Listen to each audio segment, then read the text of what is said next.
Yeah, I don't know if you see this right here. I don't know if we can do Ooh. this. Yeah, so this will bring back memories.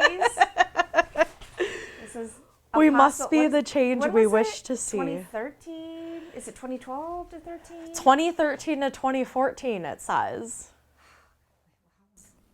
So how did you take that class? It was SSC 293. It was a social science class, Intro to Asian Pacific American Studies.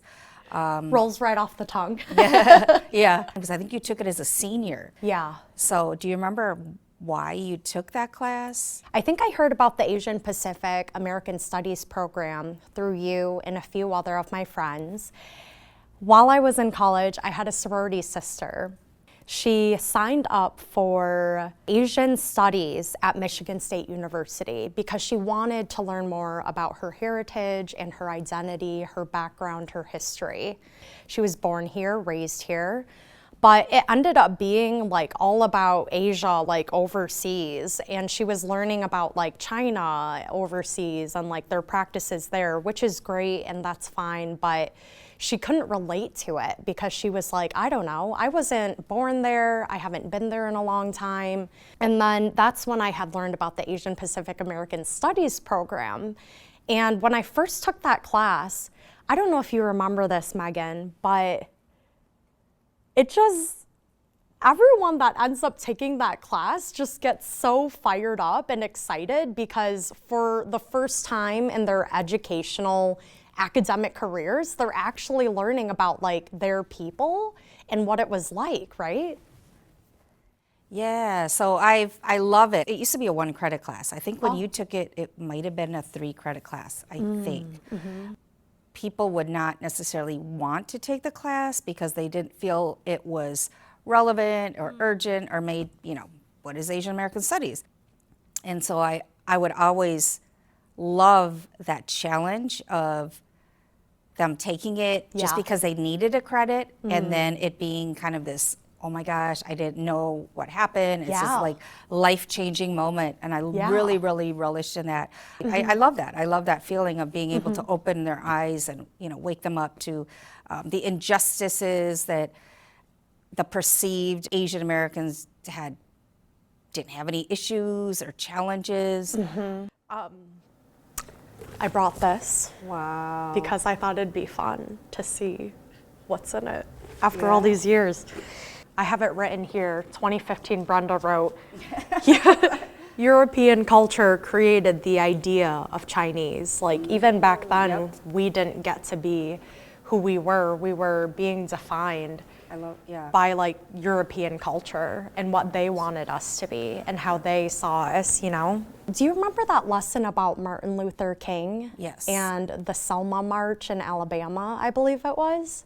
Yeah, so it's this idea of these historical moments that shape the U.S. have been civil rights, these kind of life-changing moments of protest or resistance. And oftentimes, Asian Americans are left out of those histories, right? So the example of MLK and his march to Selma, he is shown with these leis around his neck. Yeah. We forget that while Asian Americans were not visibly there, and they were there, but oftentimes, there's a snapshot of history that's distorted or very limited. And that example is that history of how Asian Americans supported Martin Luther King through the simple imagery of the leis. We don't really talk about that, or we leave that absent from our conversations of history. Yeah, Meaghan, such a good point. And I think that's why advocacy and activism and policy are so important, because imagine if I had learned about that, when I was 14, sitting in US history class. I remember seeing that photo in my history book, and I had no idea where those leis came from until like 10 years later when I went to college. And that was like the first time ever in my life that I learned about like my history and how we as Asian Americans were present, but we're just being omitted. Imagine all of the children, regardless of their ethnicity, who could learn about these histories that have just been like invisible and like not spoken about. Because I recognize this. Yes. Oh wow, and look. There you are. Oh, Baby Brenda. That was a decade ago. Wow. I do not recognize And this, was an amazing campaign. And it was a response to the hate and racism toward Asians in particular on Twitter. But then there were so many things happening in the hall. Yeah, in the dorms, against across all campus. communities. Yep. Yeah.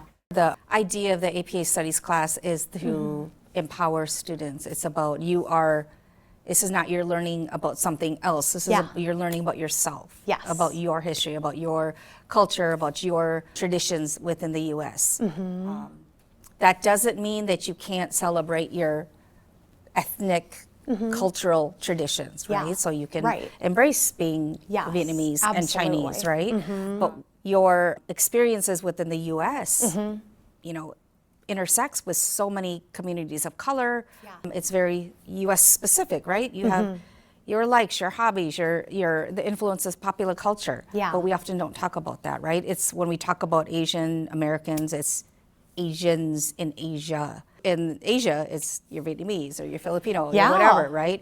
So the idea of the U.S., I think it's also exciting too, is that regardless of your specific ethnicity and your culture and traditions, we share this identity of activism, of resistance, of fighting back. So that goes back to your view of us being viewed as submissive.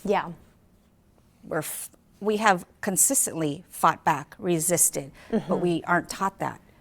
So that's what is key into the foundation of why APA studies or ethnic studies programs are important.